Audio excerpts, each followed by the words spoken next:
গণ টিকাদানের তৃতীয় দিনেও ভিড় সামাল দিতে হিমশিম অন্তঃসত্ত্বাদের করতে হবে নিবন্ধন। 15 আগস্টের মধ্যে আসছে আরও 54 লাখ ডোজ। করোনায় 1.5 শতাধিক মৃত্যু।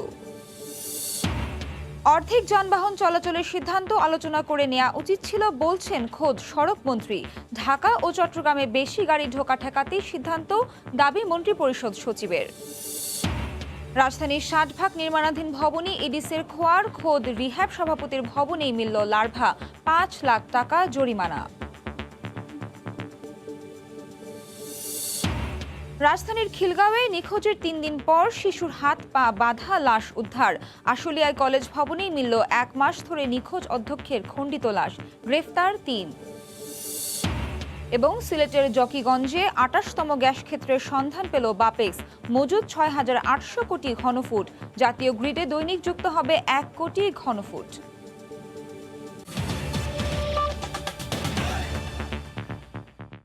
সময় সংবাদের সঙ্গে আছি আমি নাবিলা সোহার।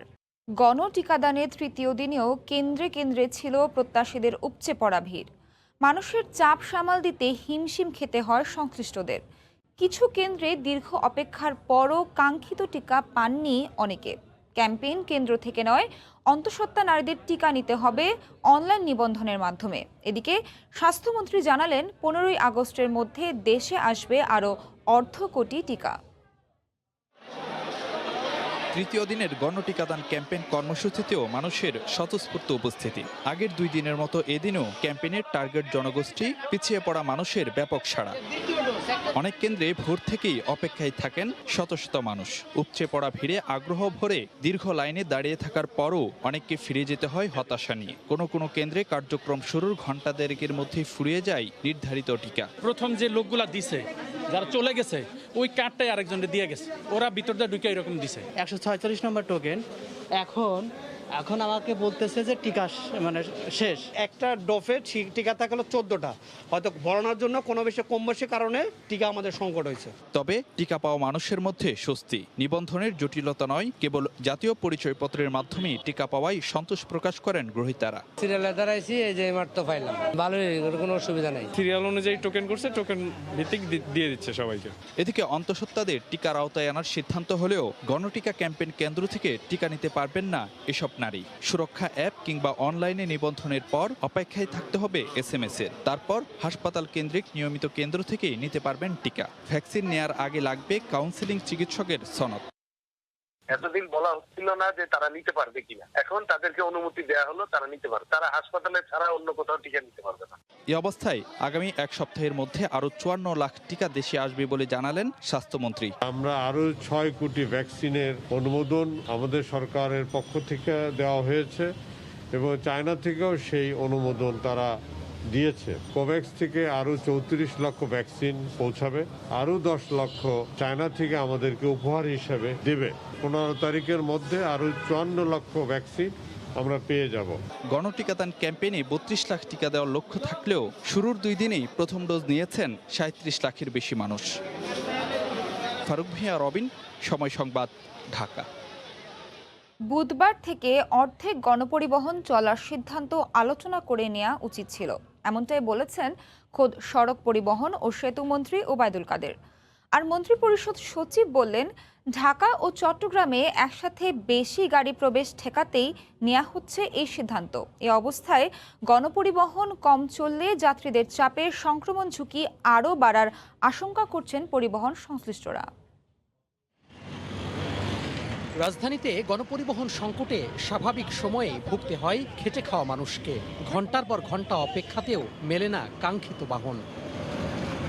রোববার কঠোর বিধিনিষেধ শিথিলের প্রজ্ঞাপনে বলা হয়, বাসে 100% আসনে যাত্রী বসলেও মোট সংখ্যার অর্ধেক চলবে রুটগুলিতে।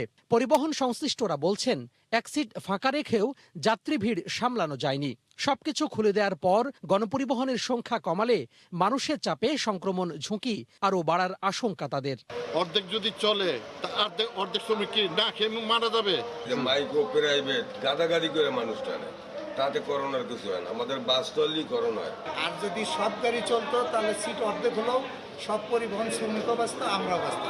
সেই তুলনায় এখন যদি অর্ধেক বাস চলে আর অর্ধেক যাত্রী নেয়, তাহলে বাকি যে লোকগুলো অফিস আদালতে যাবে তারা কি করবে? স্থানীয় প্রশাসন ও পরিবহন মালিক শ্রমিক কর্তৃপক্ষকে তদারকির দায়িত্ব দেওয়া হলেও পরিবহন মালিকরা বলছেন কবে কোন বাস চলবে তা নির্ণয় করা প্রায় অসম্ভব। হাজারো হাজারো গাড়ির মালিক সারা দেশে, এবং কেউর একটি মাত্র গাড়ি আছে। তাহলে এটা কিভাবে আমরা নির্ণয় করব কার কয়টা গাড়ি চলতেছে? এটা অনেকটা অসম্ভব ব্যাপার বলে আমি মনে করি।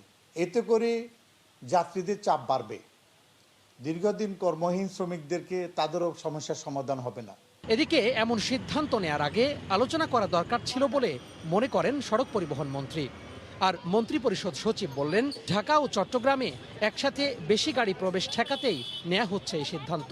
যে একসাথে যেন বেশি গাড়ি ঢাকার দিকে বা চিটাগাংয়ের দিকে না ঢুকে, তাহলে এইটা তারা প্রত্যেকটা লোকাল অ্যাডমিনিস্ট্রেশন ওনারা তাদের সাথে বসে ডিসিশন নেবে। আমরা এটা তাদের কাছে দায়িত্ব দিই। প্রজ্ঞাপনে যে এই বিষয়টি আমাদের মন্ত্রণালয় বিআরটি এর সঙ্গে সিদ্ধান্ত নেওয়ার আগে একটু আলোচনা করে নিলে ভালো হতো।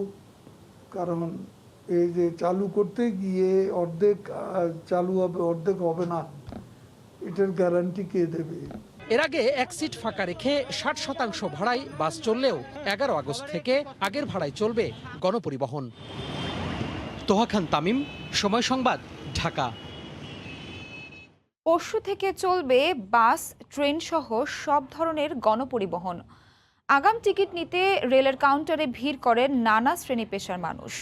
বাস চালুর প্রস্তুতি নিচ্ছেন মালিক ও শ্রমিকরা। অন্যদিকে হোটেল রেস্তোরাঁয় চলছে ধোয়া মোছার কাজ। টানা 19 দিন পর কঠোর বিধিনিষেধ উঠছে বুধবার থেকে। এ খবরে গণপরিবহন খাতে ফিরছে প্রাণচাঞ্চল্যতা। সোমবার সকাল 8টা থেকেই শুরু হয় ট্রেনের টিকিট বিক্রি। দেয়া হয় 11, 12 ও 13 আগস্টের আগাম টিকিট। দীর্ঘদিন পর কাউন্টারে টিকিট কাটতে পেরে খুশি যাত্রীরা। এখন থেকে স্বাভাবিক নিয়মে ট্রেন চলবে বলে জানান স্টেশন মাস্টার। কাউন্টার থেকে আমি সহজভাবে টিকিট পেয়ে গেলাম। করোনার কারণে আমি 1 বছর যাবত বাচ্চা কাচ্চা নিয়ে আমি খুলনা যেতে পারছি না। এখন এই ট্রেনের টিকিটটা পেয়ে আমি অনেক খুশি। বাড়তি সতর্ক হিসেবে ট্রেনে জীবাণুনাশক স্প্রে করা, মাস্ক দেওয়া, তাপমাত্রা মাপা ইত্যাদি আমরা করব। এদিকে রাজধানীর বাস টার্মিনালগুলো ঘুরে দেখা গেছে শ্রমিকরা ধোয়া মোছার কাজে ব্যস্ত। পরীক্ষা নিরীক্ষা করা হচ্ছে বাসের যন্ত্রপাতি, রং করে বাস চলাচলের প্রস্তুতি নেওয়া হচ্ছে। কাউন্টারগুলো এখনো বন্ধ থাকলেও মঙ্গলবার থেকে টিকিট বিক্রি শুরু হবে বলে জানান সংশ্লিষ্টরা। আমাদের যন্ত্রপাতি সব দেখতেছি, সব ঠিক আছে, সবগুলা আবার চেক করতেছি। 11 তারিখে গাড়ি চলবে তো সেই জন্য রং করতেছি, ঠিকঠাক কাজ করতেছি। প্রায় তো বসা অনেক দিন ধরে গাড়ি। অন্যান্য খাতের মতো বুধবার থেকে খুলবে শপিং মল ও রেস্তোরাঁ। দীর্ঘদিন বন্ধ থাকায় পরিচ্ছন্নতায় ব্যস্ত কর্মীরা। সারা বাংলাদেশের রেস্তোরাঁ মালিক এবং শ্রমিক ভাইদেরকে আহ্বান জানাবো, আমরা যেন কঠোর স্বাস্থ্যবিধি মেনে আমাদের রেস্তোরাঁ অপারেট করি। মাস্ক আর অন্যান্য যা যা লাগে সমস্ত কিছু দিয়ে আমরা আশা করি চালু করব। প্রজ্ঞাপনে বলা হয়, সড়ক, রেল ও নৌপথে শতভাগ আসনে যাত্রী নিয়ে চলাচল করতে পারবে গণপরিবহন। নাজমুস সালিহি, সময় সংবাদ, ঢাকা। ডেল্টা ভ্যারিয়েন্টে বিপর্যস্ত পুরো দেশ। রোগীর চাপে হাসপাতালগুলো কোণঠাসা। আইসিইউ আর লাইফ সাপোর্টে থাকা রোগীর সংখ্যা বেড়েই চলেছে। 24 ঘন্টায় রাজধানী বাদে সারা দেশে মারা গেছেন 1.5 শতাধিক। সর্বাধিক মৃত্যু ময়মনসিংহ মেডিকেলের 17 জন, আর সর্বোচ্চ শনাক্তের হার চাঁদপুরে 36%। রিপোর্টার ও জেলার প্রতিনিধিদের পাঠানো তথ্য ও ছবি নিয়ে রিপোর্ট।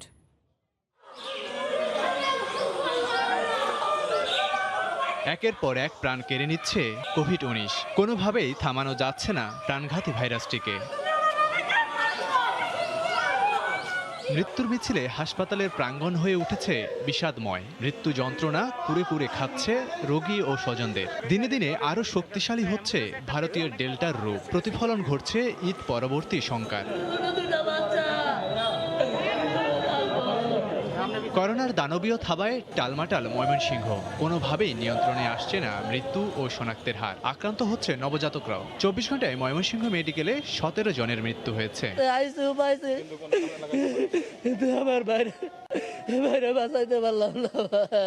মৃত্যু ও শনাক্তের হার আবারও বাড়তে শুরু করেছে কুষ্টিয়ায়। একদিনে জেলার জেনারেল হাসপাতালে মারা গেছেন 15 জন। কিছু কিছু ওষুধ বাইরে থেকে নেওয়া লাগছে। এই সমস্ত ওষুধগুলো যদি আমাদের হসপিটাল থেকে পুরোটাই সরবরাহ করতো, তাহলে আমাদের জন্য একটু আর্থিকভাবে সুবিধা হয়। করোনায় বিপর্যস্ত বরিশাল নগরীর শেরেবাংলা হাসপাতালে 24 ঘন্টায় 15 জনের প্রাণ ঝরেছে। আইসিইউ আর অক্সিজেন সংকটে বাড়ছে ভোগান্তি। সিলেটেও লাফিয়ে লাফিয়ে বাড়ছে মৃত্যু ও শনাক্ত হার। একদিনে জেলায় 15 জন মারা গেছেন। কেউ যদি মারা যায় তখন আইসিইউ খালি অথবা কেউ রিলিজ পেলে রিলিজের সংখ্যা খুব কম। মৃত্যুর তালিকা বেড়ে চলেছে ফরিদপুরে। 24 ঘন্টায় করোনা উপসর্গে 14 জনের মৃত্যু হয়েছে। ডেল্টা ভ্যারিয়েন্টের আগ্রাসী রূপ দেখছে চট্টগ্রাম। জেলায় একদিনে 13 জন মারা গেছেন। নিয়ন্ত্রণহীন পরিস্থিতি রাজশাহীতে। মৃত্যুর সূচকে কোনোভাবেই লাগাম টানা যাচ্ছে না। নগরীর মেডিকেল কলেজ হাসপাতালে একদিনে 11 জন প্রাণ হারিয়েছেন। বেড রয়েছে, তবে রোগীর চাপ বাড়ছে প্রতিনিয়ত। ভয়াবহ অবস্থা বগুড়ায়। জেলার 3টি হাসপাতালে করোনা উপসর্গে 10 জনের মৃত্যু হয়েছে। লাবিব হাসান, সময় সংবাদ। করোনা মহামারীর মধ্যে প্রতিদিনই আতঙ্ক ছড়াচ্ছে ডেঙ্গু, কিন্তু টানা অভিযান কিংবা ব্যাপক প্রচারণা কোনো কিছুতেই ঠেকানো যাচ্ছে না এডিসের বংশবিস্তার। রাজধানীতে নির্মাণাধীন ভবনে গেলেই চোখে পড়ছে লার্ভার ছড়াছড়ি। এ অবস্থায় অসহায় সিটি কর্পোরেশন। খোদ রিহ্যাব সভাপতির মালিকানাধীন ভবনকে করা হয় জরিমানা। দফায় দফায় চিরুনি অভিযান, মাইকিং কিংবা রোড শো। ডেঙ্গু বাহক এডিস নিধনে নানা কার্যক্রম নিয়ে প্রায় 2 মাস ধরে সরব ঢাকার 2 সিটি কর্পোরেশন। এবারের অভিযানে দেখা গেছে যেসব স্থাপনায় এডিসের লার্ভা মিলেছে তার 60% নির্মাণাধীন ভবন। এরই মধ্যে ভবন নির্মাণকারী প্রতিষ্ঠানদের সংগঠন রিহ্যাবের সঙ্গে বৈঠকও করেছে সিটি কর্পোরেশন। তবুও টনক নড়ছে কই। সোমবার গাবতলী মাজার রোড এলাকায় এমন একটি ভবনই ঢুকে হতবাক হতে হয়, যেন এডিসের খামার। জানা গেল এই ভবনের মালিক খোদ রিহ্যাব সভাপতি শামসুল আলামিন রিয়েল এস্টেট। উনিও রিহ্যাবের প্রেসিডেন্ট। প্রতিদিনই র্যান্ডমলি এটা পানি পরিষ্কার করি। বৃষ্টির পানি, গত রাত্রে বৃষ্টি হয়েছে, এই পানিটা যে আমরা এখনই রিমুভ করতেছি। গণমাধ্যমের সামনেই ভবন মালিককে ফোন করেন মেয়র আতিক। মানে এটা খুবই একটি কি বলবো এটাকে, মানে আমরা তো মনে করছি, আমি বলছিলাম যে রিহ্যাবের এখানে কোনো কিছু না, এখানে সব কিছু ঠিক আছে, কিন্তু এখানেই দেখলাম যে পুরাপুরি মানে কি বলবো, গ্রাউন্ড ফ্লোরের মধ্যে মশা চাষ হচ্ছে, একেবারে লার্ভা চাষ হচ্ছে বেসমেন্টে। এটি অত্যন্ত দুঃখজনক ঘটনা, অত্যন্ত দুঃখজনক ঘটনা। পরে 5 লাখ টাকা জরিমানা, অনাদায়ে 6 মাসের জেল দেন ভ্রাম্যমাণ আদালত। চলতি মাসেই ডেঙ্গু নিয়ে হাসপাতালে ভর্তি রোগীর সংখ্যা প্রায় 2000। রাশেদ লিমন, সময় সংবাদ, ঢাকা। জ্বালানি নিরাপত্তা দিবসে নতুন সুখবর পাওয়া গেল প্রাকৃতিক গ্যাস অনুসন্ধানের। সিলেটের জকিগঞ্জে দেশের 28তম গ্যাস ক্ষেত্রের ঘোষণা দিল সরকার। নতুন এই গ্যাস ক্ষেত্রে সম্ভাব্য মজুদ রয়েছে 68 বিলিয়ন ঘনফুট গ্যাস, আর প্রতিদিন এখান থেকে 1 কোটি ঘনফুট গ্যাস যোগ করা সম্ভব হবে জাতীয় গ্রিডে। দুপুরে সচিবালয়ে গ্যাস প্রাপ্তির এই তথ্য নিশ্চিত করেছেন বিদ্যুৎ ও জ্বালানি প্রতিমন্ত্রী। এই মুহূর্তে জকিগঞ্জে আছেন রিপোর্টার ইকরামুল কবির। সরাসরি চলে যাচ্ছি তার কাছে। ইকরাম। নাবিলা, ধন্যবাদ আপনাকে। আজকে একটি সুসংবাদের দিন। আজকে দেশের 28তম গ্যাস ক্ষেত্র আবিষ্কার হয়েছে এবং আমার ঘোষণা হয়েছে, যেটি আমার পিছে রয়েছে। এই আপনি দেখতে পাচ্ছেন বাংলাদেশের রাষ্ট্রায়ত্ত প্রতিষ্ঠান বাপেক্স এই গ্যাস কূপটি খনন করেছে। জকিগঞ্জ 1, রূপকল্প 2 নামের এই গ্যাস ক্ষেত্রটি 2017 সাল থেকে তারা খনন কাজ শুরু করেন এবং 15 জুন এই মাসের, অর্থাৎ 2 মাস আগে যে 15 জুন, সেই 15 জুন এখান থেকে গ্যাস উত্তোলন শুরু হয় এবং তীব্র গতিতে গ্যাস উত্তোলন শুরু হয়েছে। তখনই এখানকার যারা প্রকৌশলীরা আছেন বা প্রকল্প পরিচালক আছেন, তারা একরকম নিশ্চিত হয়েছেন এখানে গ্যাস পাওয়া যেতে পারে। তখন আমাদেরকে ইঙ্গিত দিয়ে বলেছেন যে এখানে বিপুল পরিমাণে গ্যাস মজুত রয়েছে। আজকে বিদ্যুৎ, জ্বালানি ও খনিজ সম্পদ প্রতিমন্ত্রী নসরুল হামিদ একই কথা বললেন এবং তিনি ঘোষণা দিলেন 6,800 কোটি ঘনফুট গ্যাস মজুত রয়েছে এই গ্যাস ক্ষেত্রে এবং 28তম গ্যাস ক্ষেত্র দেশের এটি প্রথম। এবং যেটি আমাকে প্রকল্প পরিচালক বলেছেন যে এই গ্যাস ক্ষেত্রটি সিলেটের যে গ্যাস ক্ষেত্রগুলো আছে তার মধ্যে অন্যতম একটি সমৃদ্ধ একটি গ্যাস ক্ষেত্র এই গ্যাস ক্ষেত্রটি। 28তম এই গ্যাস ক্ষেত্র থেকে গ্যাস উত্তোলন কবে থেকে শুরু হবে, কিছু কি জানতে পেরেছেন? নাবিলা, আমাকে প্রকল্প পরিচালক জাকির যেটা বলেছেন, এই তাদের কাজ হচ্ছে গিয়ে বাপেক্সের কাজ হচ্ছে গিয়ে গ্যাস উত্তোলন করা এবং তারপর যেটা গ্যাস লাইন এবং গ্যাসের জাতীয় গ্রিড পর্যন্ত পৌঁছে দেওয়ার কাজ কিন্তু করবে অন্যান্য কর্তৃপক্ষ, এবং সব কিছু মিলে যেটা বলছে প্রায় বছর 1.5 বছর সময় লেগে যাবে এবং সেই বছর 1.5 বছর পরেই এই জাতীয় গ্রিডে এইখান থেকে গ্যাস দেওয়া হবে এবং দৈনিক 10 মিলিয়ন ঘনফুট গ্যাস জাতীয় গ্রিডে যুক্ত হবে এবং যেটি এইখানে যতটুকু গ্যাস মজুদ আছে তার সব কিছু মিলে 1276 কোটি টাকার গ্যাস মজুদ রয়েছে, এমনটি আমাকে বলেছে এখানকার যারা সংশ্লিষ্ট প্রকৌশলী আছে সবাই মিলে। এখন এই গ্যাস কূপটি খনন করার সময় এই এলাকাবাসী যারা ছিল তাদের অনেক দাবি দাওয়া ছিল, তাদের এই গ্যাস ক্ষেত্রে এই জকিগঞ্জের যেন তাদের বিভিন্ন মিল কারখানায় গ্যাস দেওয়া হয় এবং একটি অংশ যেন তাদের বাসাবাড়িতে গ্যাস দেওয়া হয়, এই ধরনের দাবিও এই এলাকার মানুষ করেছে। কারণ হচ্ছে কি, আপনি দেখতে পাচ্ছেন যে গ্যাস ক্ষেত্রটি এখানে আবিষ্কৃত হয়েছে এবং বাপেক্সে যেই জায়গাটি অ্যাকোয়ার করেছে মানুষের জমি এবং এই এলাকাবাসীর জমি, তখন তাদের একটি দাবি এখানে থাকতেই পারে এবং তারা বলেছেন তাদের এখান থেকে যে গ্যাস উত্তোলন হবে সে সময় জকিগঞ্জে বা জকিগঞ্জবাসীর জন্য যেন এখান থেকে একটি অংশ জকিগঞ্জ শহরের জন্য দেওয়া হয় এবং এই যে গ্যাস ক্ষেত্রটি এটা জকিগঞ্জ পৌর এলাকার ভিতরে এবং গ্যাস ক্ষেত্রটি এবং অত্যন্ত সমৃদ্ধ এবং দেশের অন্যতম একটি সমৃদ্ধ গ্যাস ক্ষেত্র আবিষ্কৃত হয়েছে এবং আজকে এই গ্যাস ক্ষেত্রটির ঘোষণা দেওয়া হয়েছে। এতে করে সিলেট নয় সারা বাংলাদেশে নতুন করে উন্নয়নের একটি নতুন মাইলফলক যুক্ত হলো বলে মনে করছেন সকলে। মোটামুটি নাবিলা, এ ছিল সিলেটের জকিগঞ্জের যে 28তম গ্যাস ক্ষেত্রের আজকে ঘোষণা দেওয়া হয়েছে। এটি গ্যাস ক্ষেত্রে গ্যাস পাওয়া গিয়েছে তার সর্বশেষ খবর। জকিগঞ্জ থেকে জানাচ্ছিলেন রিপোর্টার ইকরামুল কবির। প্রাণ ফিরেছে বুড়িগঙ্গায়। দুর্গন্ধ আর কালো জলের পরিবর্তে এখন টলটলে স্নিগ্ধতা নদীটির বুকে। একদিকে কঠোর বিধিনিষেধে নৌযান ও শিল্প কারখানার দূষণ বন্ধ, অন্যদিকে বর্ষায় জলের প্রবাহ পাল্টে দিয়েছে চিরচেনা চেহারা। গবেষণা বলছে পানিতে বেড়েছে দ্রবীভূত অক্সিজেন আর কমেছে লবণাক্ততা। ইহসান জুয়েলের রিপোর্ট, ছবি তুলেছেন সাইফুল ইসলাম। এ নদীর সাথে আমির আলীর পরিচয় 42 বছর। ছলাৎ ছলাৎ শব্দে দাঁড় বেয়ে যাওয়া ছোট্ট নৌকা, আর এ নদী যোগান দেয় জীবন জীবিকার। ঋতু গড়ালেই নদীর চেহারা পাল্টায়, কখনো জলে টইটুম্বুর, কখনো শুকনো নদী, বুক পোড়ায় তার। তবে এবারের বর্ষাটা যেন চেনা গল্পের পরিধি ভেঙে কিছুটা নতুন। লঞ্চ সার্ভিস নাই, চলাচল নাই, এখন নদী শান্ত, তাই পানিটা একটু ভালো, ময়লাটা তো নিচে পড়ে রয়েছে। আমাদের নদীগুলো মায়ের মতন, একটু যত্ন নিলেই ফুল ফসলে তার দুপাশকে ভরিয়ে তোলে। তবু বছরের বেশিরভাগ সময় এই নদী থাকে দখল আর দূষণের কবলে। এই সময়টায় বর্ষা আর লকডাউন দুটো মিলে কিছুটা যেন স্বস্তি ফিরেছে বুড়িগঙ্গার বুকে। বুড়িগঙ্গায় এখন প্রাণের সঞ্চার, যতদূর চোখ যায় পরিষ্কার জলরাশি। কঠোর বিধিনিষেধে দূষণ কম হওয়ায় নদীর পানিতে বেড়েছে দ্রবীভূত অক্সিজেনের পরিমাণ। 2019 সালে যখন এ মাত্রা ছিল প্রতি লিটারে 1.7 মিলিগ্রাম, চলতি মাসে সেটা আদর্শ মান 5 মিলিগ্রামের কাছাকাছি। ফলে এ নদী জীবিকায়ও দিয়েছে নতুন আশা। আগে কোনো মাছ পাইতাম না, এখন টুকটাক পাচ্ছি, এই নিয়ে আমরা খাইলে পাইছে আছি। পানির দুর্গন্ধ কমেছে, পানির স্বচ্ছতা বেড়েছে, অ্যাসিডিক নেচারের যে ভাবটি ছিল সেটিও কমেছে। শান্ত জলে উদ্দাম কৈশোর ফিরেছে আবার বুড়িগঙ্গায়। দিনভর শিশুদের পানিতে ঝাপাঝাপি মনে করিয়ে দেয় ফেলে আসা অতীত। এ যেন নদীর সাথে দুরন্তপনা। আগে পানি ছিল অনেক কালা কালা, হপায় পানি এত সুন্দর যে গোসল করতে অনেক মজা লাগে। সবাই গোসল করতে আসে অনেক দূরেতে। এখন খুব সুন্দর লাগছে, গোসল করতে পারি, হাত মুখ ধুইতে পারি, এলাকায় এসে একটু বসতে পারি, হাওয়া বাতাস খেতে পারি। তবে নৌযান ও শিল্প কারখানা পুরোদমে চালু হলে নদী আবার আগের রূপে ফেরার আশঙ্কা রয়েছে। তখন হয়তো আবারও ঢাকার কষ্টের নাম হবে বুড়িগঙ্গা। ইহসান জুয়েল, সময় সংবাদ, ঢাকা।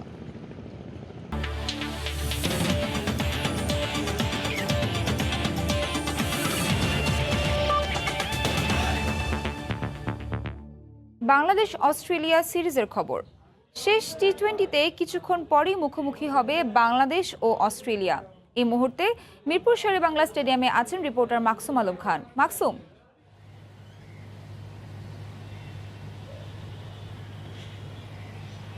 নাবিলা, যেটা বলছিলেন শেষ টি-20 বাংলাদেশ সিরিজ জয় নিশ্চিত করেছে। এই সিরিজটা বাংলাদেশের জন্য আসলে একটা ইতিহাস হয়ে রইল বাংলাদেশের ক্রিকেটে। অস্ট্রেলিয়ার মতো দল যাদের বিপক্ষে আসলে খুব একটা দ্বিপাক্ষিক সিরিজ খেলার সুযোগ হয় না, কখনোই খেলেনি বাংলাদেশ, তো তাদের বিপক্ষে খেলেছে এবং প্রথমবারের মতো খেলেই সিরিজও জিতে নিয়েছে টি-20 সিরিজ। এবং চতুর্থ ম্যাচটা তারা বাংলাদেশ হেরে গেছে, আনফর্চুনেটলি খুব কাছাকাছি গিয়েছিল। পঞ্চম ম্যাচটা দারুণভাবে জিতে আসলে সিরিজটা তারা খুব দারুণ একটা ভাবে শেষ করতে চাইছে।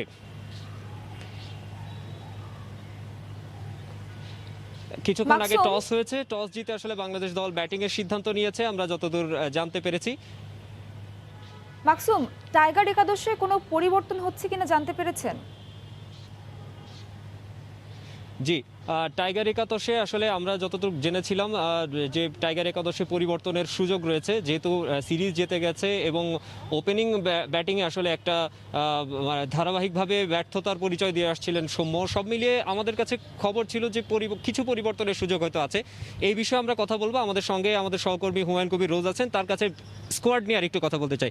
রোজ, টাইগার স্কোয়াডটা নিয়ে স্কোয়াডকে এর মধ্যে বিসিবি দিয়ে দিয়েছে কিনা এবং শেষ ম্যাচটিতে আসলে কি ধরনের পরিবর্তন আসতে পারে বলে মনে করছেন? আমি যতটুকু শুনতে পেরেছি, কিছুক্ষণ আগে টস হয়েছে, হয়তো একাদশ কিছুক্ষণের মধ্যে দিয়ে দেবে। যতটুকু আমরা জানতে পেরেছি আসলে সৌম্য সরকারকে এই ম্যাচেও রাখা হচ্ছে। গত 4 ম্যাচে তিনি যেভাবে ব্যাট করেছেন আসলে প্রশ্নবিদ্ধ ব্যাটিংয়ে আত্মবিশ্বাস ছিল না এবং চোখে মুখে একটা ভয় ছিল।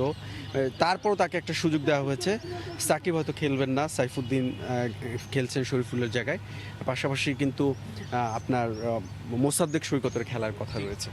জি নাবিলা, আপনি যেমনটা শুনছিলেন, বেশ কিছু পরিবর্তন নিয়ে বাংলাদেশ এই শেষ ম্যাচটিতে নামবে, জয়ের আশা নিয়েই আসলে তারা নামবে। মিরপুর শেরেবাংলা স্টেডিয়াম থেকে এই ছিল আমার কাছে সবশেষ খবর। মিরপুর শেরেবাংলা স্টেডিয়াম থেকে সরাসরি যুক্ত হয়েছিলেন রিপোর্টার মাকসুম আলম খান। এই পর্যায়ে শীর্ষ সংবাদ জানিয়ে দিচ্ছি আরেকবার। গণটিকাদানে তৃতীয় দিনেও ভিড় সামাল দিতে হিমশিম অন্তঃসত্ত্বাদের করতে হবে নিবন্ধন। 15 আগস্টের মধ্যে আসছে আরও 54 লাখ ডোজ, করোনায় 1.5 শতাধিক মৃত্যু। অর্ধেক যানবাহন চলছে কিনা হিসাব রাখবে কে, প্রশ্ন খোদ সড়ক মন্ত্রীর। বাস্তবায়ন অসম্ভব বলছেন মালিকপক্ষ। ঢাকা চট্টগ্রামে বেশি গাড়ি ঢোকা ঠেকাতে সিদ্ধান্তের দাবি। এ ছিল এখনকার মতো, সঙ্গে থাকুন সময়ে।